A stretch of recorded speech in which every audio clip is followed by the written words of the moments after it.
নমস্কার বন্ধুরা, আজ আমি চলে এসেছি উড়িষ্যার সবথেকে পবিত্র এবং ভারতবর্ষের সবথেকে পবিত্র মন্দির পুরীর জগন্নাথ মন্দির। যে জগন্নাথ মন্দির সমগ্র হিন্দু সম্প্রদায়ের কাছে এবং বৈষ্ণব ধর্মের কাছে এক অত্যন্ত পবিত্র মন্দির। যে মন্দিরটি গঙ্গা রাজবংশের রাজা অনন্ত বর্মন চোর গঙ্গাদেব 12 শতক খ্রিস্টাব্দে তৈরি করেছিলেন। তার বংশধর দ্বিতীয় নরসিংহদেবের কেন্দ্রপত্তন তাম্রশাসনের শিলালিপি দ্বারা প্রমাণিত।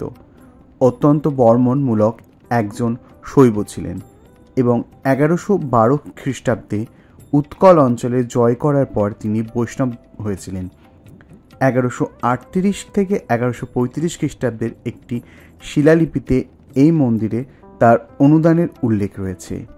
এই মন্দিরের নির্মাণ কাজ 1112 খ্রিস্টাব্দের পরে কিছুটা হয়েছিল বলে জানা যায়। মন্দিরের ইতিহাস অনুসারে এটি অনঙ্গ ভীমদেব দ্বিতীয় দ্বারা প্রতিষ্ঠিত হয়েছিল। বিভিন্ন ইতিহাসে 1196, 1197, 1205, 1216 বা 1226 হিসেবে নির্মাণের বছর উল্লেখ করা হয়েছে। এটি ইঙ্গিত দেয় যে মন্দিরের সম্পন্ন হয়েছিল বা অনন্ত বর্মনের পুত্র অনঙ্গ ভীম রাজত্বকালে মন্দিরটি সংস্কার করা হয়েছিল।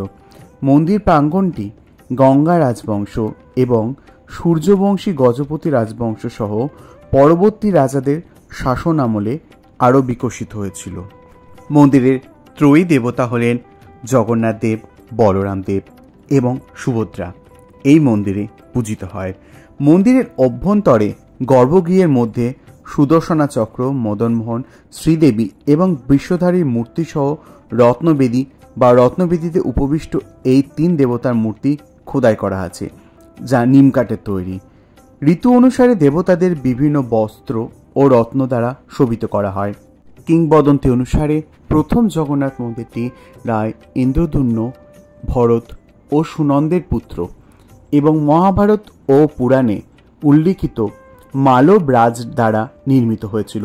স্কন্দপুরাণ, ব্রহ্মপুরাণ এবং অন্যান্য পুরাণে পাওয়া যায় পৌরাণিক বিবরণ এবং পরবর্তীতে উড়িয়া গ্রন্থে বলা হয়েছে যে ভগবান জগন্নাথকে মূলত বিশ্ববাসু নামে একজন সাভারের রাজা ভগবান নীলমাধব হিসেবে পূজা করেছিলেন। দেবতাদের কথা শুনে রাজা ইন্দ্রদ্যুম্ন একজন ব্রাহ্ম পুরোহিত বিদ্যাবতীকে পাঠালেন সেই দেবতাকে খুঁজে বের করার জন্য, যাকে বিশ্ববাসু গোপনে একটি ঘন জঙ্গলে পূজা করতেন। বিদ্যাপতি অনেক চেষ্টা করেও জায়গা পেলেন না, কিন্তু শেষ পর্যন্ত তিনি বিশ্ববাসুর কন্যা ললিতাকে বিয়ে করতে সক্ষম হন। বিদ্যাপতির বারবার অনুরোধে বিশ্ববাসু তার জামাতাকে একটি গুহায় তালাবদ্ধ করে রেখেছিলেন, যেখানে ভগবান নীলমাধবের পূজা করা হতো। বিদ্যাপতি অত্যন্ত বুদ্ধিমান ছিলেন। তিনি পথে সরিষার বীজ মাটিতে ফেলে দেন। কয়েকদিন পর সেই বীজ অঙ্কুরিত হয়, যা তাদের পরে গুহাটি শনাক্ত করতে সাহায্য করেছিল। তাদের কথা শুনে রাজা ইন্দ্রদয়ামন অবিলম্বে দেবতাকে দেখতে ও পূজা করার জন্য উড়িষ্যা তীর্থযাত্রায় চলে যান, কিন্তু এখানে দেবতারা অদৃশ্য হয়েই ছিল। ফলে রাজা হতাশ হলেন। এই সময় দেবতারা বালিতে লুকিয়েছিলেন।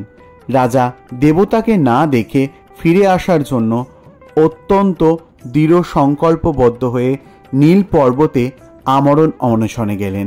তখন একটি ঐশ্বরিক কণ্ঠস্বর শুনতে পান, তুমি তাকে দেখতে পাবে। এরপরে রাজা একটি ঘোড়া উৎসর্গ করেন এবং বিষ্ণুর জন্য একটি মন্দির তৈরি করেন। মন্দিরে নারদের আনা নরসিংহ মূর্তি স্থাপন করা হয়। ঘুমের মধ্যে রাজা জগন্নাথ দেবের দর্শন পান। একই সময়ে একটি সূক্ষ্ম কণ্ঠ তাদেরকে সমুদ্রের ধারে একটি সুগন্ধি গাছ পেতে এবং তা থেকে মূর্তি তৈরি করতে নির্দেশ দেন। সেই অনুসারে রাজা জগন্নাথ দেব বলরামের পূজা শুরু করলেন। ভগবান জগন্নাথের মন্দিরের উৎপত্তি হলো কিভাবে? ভগবান জগন্নাথ মন্দিরের উৎপত্তি সম্পর্কিত ঐতিহ্যগত কাহিনী হলো যে জগন্নাথের আদি মূর্তি এখানে ত্রেতার শেষে সমুদ্রের তীরে একটি বটগাছের কাছে একটি ইন্দ্রনীল মণি বা নীল রঙের আকারে আবির্ভূত হয়েছিল। এটি এতই চমকপ্রদ ছিল যে এটি তাৎক্ষণিক পরিত্রাণ প্রদান করতে পারে। তাই ভগবান ধর্ম বা যম এটিকে পৃথিবীতে লুকিয়ে রাখতে চেয়েছিলেন এবং তা সফল হন। দাপর যুগে মালওয়ার রাজা ইন্দ্রদুম্ন সেই রহস্যময় মূর্তিটিকে খুঁজে পেতে চেয়েছিলেন এবং তা করতে তিনি তার লক্ষ্য অর্জনের জন্য কঠোর তপস্যা করেছিলেন।